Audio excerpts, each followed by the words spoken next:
नमस्कार, मैं हूं आबिद नकवी। आमने सामने प्रोग्राम में आप सभी का स्वागत है। आज हमारे साथ कांग्रेस के युवा नेता सैयद ज़ीशान अहमद साहब हैं, जो बताएंगे कि केंद्र और राज्य सरकार जो बड़े बड़े दावे कर रही थी, इस समय वो कैसा काम कर रही है। आइए मिलते हैं सैयद ज़ीशान अहमद से। हाँ ज़ीशान साहब, बताइए कि अच्छे दिन का नारा बुलंद करने वाली ये सरकार, लोगों के अच्छे दिन आए या नहीं, आपका क्या कहना है? मुझे तो इस बात पे हंसी आती है, आप जो कह रहे हैं कि अच्छे दिन आए, इस पर ये समझ लीजिए कि एक मोदी सरकार ने लोगों को अपने ऊपर हंसने का मौका दिया। आज आप खुद देख रहे हैं कि जो बिजनेस है सारा ठप हो चुका है। आप खाने पीने की चीज़ें आपने देखा होगा कि रोज़ बरोज़ बढ़ती चली जा रही है। दाल है कि 200-250-300 रुपये किलो तक पहुंच गई है। पेट्रोल है कि महंगा होता चला जा रहा है। कल यही सरकार थी कांग्रेस की, तो जिस वक्त 160 रुपये 40 रुपये बैरल मिलता था, उस वक्त हम 60 और 70 रुपये में पेट्रोल लेते थे। लेकिन आज जब 40 रुपये 30 रुपये बैरल मिल रहा है, उस वक्त भी हमको इसी भाव में मिल रहा है पेट्रोल। तो ये अच्छे दिन जो आप कह रहे हैं, मुझे तो कहीं नहीं लगता कि अच्छे दिन कोई आए हैं, बल्कि ऐसा लगता है कि हमारे वो जो दिन थे वही सबसे अच्छे दिन थे।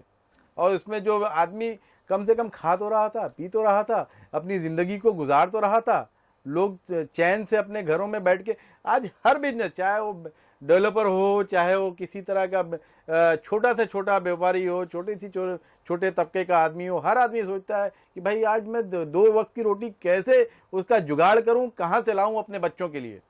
यहाँ तक कि जो पढ़ाई लिखाई की चीज़ें हैं वो सब महंगी, स्टडीज़ महंगी हो गई है। आदमी पढ़ा नहीं पा रहा है अपने बच्चों को। लोग महंगाई के मारे आत्महत्या कर रहे हैं। यहाँ तक कि बिल्डर जो एक अच्छा प्रोफेशन माना जाता था बिजनेस में कि बिल्डर, वो लोग आत्महत्या कर रहे हैं। ज़ीशान साहब, इस समय जो है एक खबर आ रही इनटॉलरेंस की, असहिष्णुता, जो बताया जा रहा है कि समाज में असहिष्णुता फैल गई है और अपने देश के जो बड़े कलाकार हैं और लेखक अपने अपने पुरस्कार वापस तक कर रहे हैं। इस बारे में आपका क्या कहना है, आपकी क्या राय है? कि देश इस वक्त सबसे ज्यादा बुरे दौर से गुजर रहा है। मोदी सरकार जब से आई है, हर वो, यहाँ तक कि मुसलमानों में कल तक एक भय तो था ही, अब हिंदुओं में भी एक भय हो गया है। आप वो लोग भी एक डरने लगे हैं कि ये कैसा माहौल, ये देश किस तरफ जा रहा है। किसी भी वक्त कोई कांड होता है, किसी भी वक्त कहीं कोई भी घटनाएं होती हैं।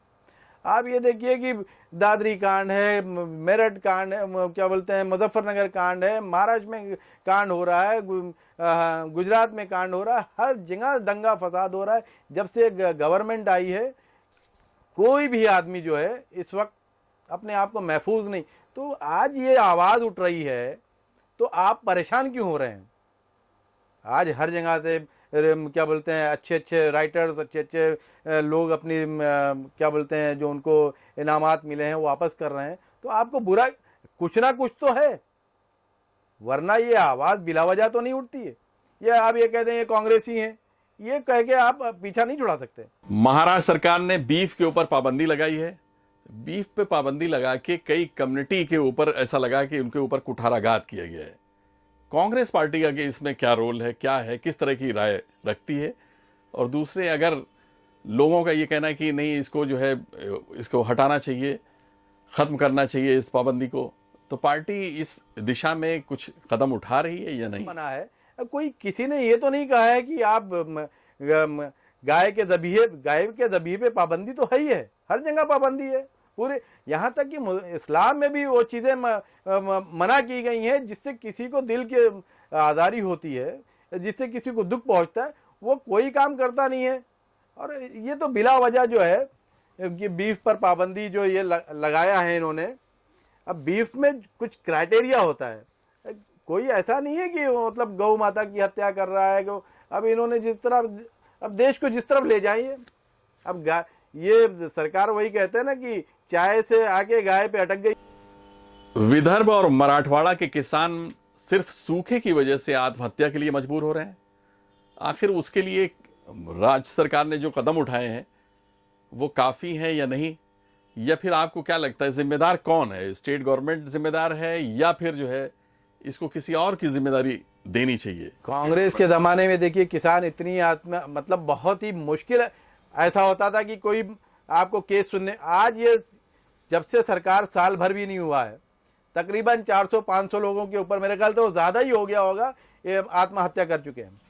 ये सिर्फ वादा करके आए कि हम किसानों के हक में ये करेंगे। आज पूरे देश में किसान जो है बेचार, अपने आप को लाचार महसूस कर रहे हैं और ये इसने सिर्फ ठगने का काम किया। इस सरकार ने, बीजेपी गवर्नमेंट जो, इसने सिर्फ ठगने का काम किया और कोई काम इसका काम नहीं।